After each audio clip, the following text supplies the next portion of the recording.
Hi, welcome to R do you know series. हमने पिछले series में ब्लैंक और एग्जिस्टिंग सब फॉर्म के बीच का डिफरेंस देखा था। इस सीरीज में हम देखेंगे कि एग्जिस्टिंग फॉर्म में बाई डायरेक्शनल लुकअप को कैसे हैंडल करते हैं। उससे पहले चलिए देखते हैं कि नॉर्मल लुकअप और बाई डायरेक्शनल लुकअप क्या होते हैं। इसको एक्सप्लेन करने के लिए हमने यहाँ स्टूडेंट फॉर्म 1 और स्टूडेंट फॉर्म 2 को दो अलग अलग फॉर्म्स में रखा है। स्टूडेंट फॉर्म 1 में हमने कोर्स फॉर्म के कोर्स का नाम नॉर्मल लुकअप रखा है और स्टूडेंट फॉर्म 2 में हमने कोर्स फॉर्म के कोर्स का नाम बाई डायरेक्शनल लुकअप रखा है। हमने स्टूडेंट फॉर्म 1 में कोर्स का नाम नॉर्मल लुकअप रखा है, इसीलिए कौन से नाम से कौन सा कोर्स जुड़ा है ये हम जान सकते हैं। हमने अभी बाई डायरेक्शनल लुकअप को अनेबल नहीं किया है, इसीलिए हम नहीं देख सकते कि कौन सा कोर्स कौन से स्टूडेंट के साथ जुड़ा है। हमने स्टूडेंट फॉर्म 2 और कोर्स फॉर्म के बीच में बाई डायरेक्शनल रिलेशनशिप बनाया है, इसीलिए हम दोनों डेटा को एक्सेस कर सकते हैं। हम देख सकते हैं कि कौन सा कोर्स कौन से स्टूडेंट के साथ है। हम यहाँ दोनों डेटा को एक्सेस कर सकते हैं क्योंकि हमने दो फॉर्म के बीच में बाई डायरेक्शनल रिलेशनशिप बनाया है, इसीलिए हम दोनों तरफ से कोर्सेज को एक्सेस कर सकते हैं। उदाहरण के लिए अगर मैं निवेदा के नाम पर एक कोर्स ऐड करती हूँ तो ये कोर्सेज में भी अपडेट हो जाएगा। हम कोर्स फॉर्म को अलग से अपडेट करने की ज़रूरत नहीं है। देखिए ये अपडेट हो जाएगा।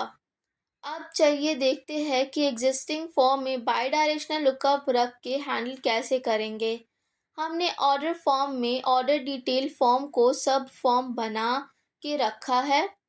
अब हम ऑर्डर डिटेल फॉर्म में ऑर्डर फॉर्म का लुकअप बना रहे हैं।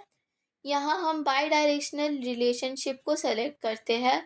अगर हम बाई डायरेक्शनल रिलेशनशिप को अनेबल करते हैं तो हम ऑर्डर डिटेल को एग्जिस्टिंग रिलेशनशिप में देख सकते हैं। पहले हम ऑर्डर डिटेल एग्जिस्टिंग रिलेशनशिप में देखेंगे। मान लो आपने पहले लुकअप रखा था और उसके बाद बाई डायरेक्शनल रिलेशनशिप को अनेबल करते हैं तो आप सब फॉर्म का रिलेशन नहीं देख पाएंगे। इसके अलावा सारे फील्ड यहाँ देख पाएंगे। अगर हम इसे सेलेक्ट करते हैं तो अलग फील्ड मिलता है। यहाँ देखिए एक सेपरेट फील्ड क्रिएट किया गया है। इस फील्ड को मेंटेन करना मुश्किल काम है क्योंकि हमने सब फॉर्म को एग्जिस्टिंग रिलेशन में दिया है। हमें एक सेपरेट फील्ड क्रिएट नहीं होगा। देखिए हमें एक अलग फील्ड नहीं मिला, इसीलिए हम इसे आसानी से मेंटेन कर सकते हैं।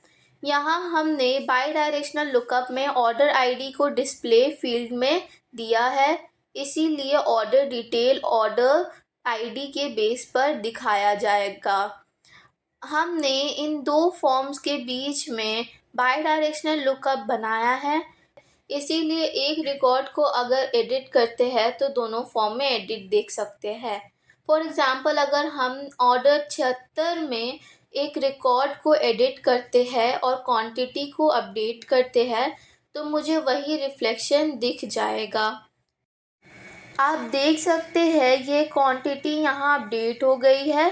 ऑर्डर नंबर 75 के लिए हमारे पास सिर्फ एक लाइन आइटम है। अगर हम ऑर्डर नंबर 75 के लिए ऑर्डर डिटेल में एक रिकॉर्ड ऐड करते हैं और इसे सबमिट करते हैं तो मुझे ऑर्डर में भी नया सब फॉर्म रो के रूप में दिख जाएगा। हम ऑर्डर नंबर 75 लेते हैं। अब हमें यहाँ एक रो ऐड करनी है। देखिए यहाँ एक और रो ऐड हो गई है।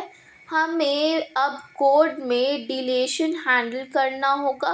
फॉर एग्ज़ाम्पल अगर मैं इस आइटम को डिलीट करती हूँ तो ये ऑर्डर डिटेल रिकॉर्ड में डिलीट नहीं होगा, सिर्फ रिलेटेड फील्ड नल हो जाएगा। यहाँ देखिए ऑर्डर फॉर्म का आईडी हमें दिख नहीं रहा है। बाई डायरेक्शनल लुकअप को एग्जिस्टिंग फॉर्म में कैसे हैंडल करते हैं इससे जुड़ी जानकारी हमने आपको दे दी है।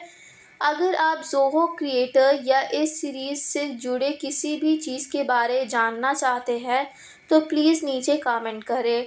हमारे चैनल को सब्सक्राइब करें और बेल आइकन पर क्लिक करें ट्यूटोरियल से रिलेटेड अपडेट आपको मिलते रहेगी। Thank you.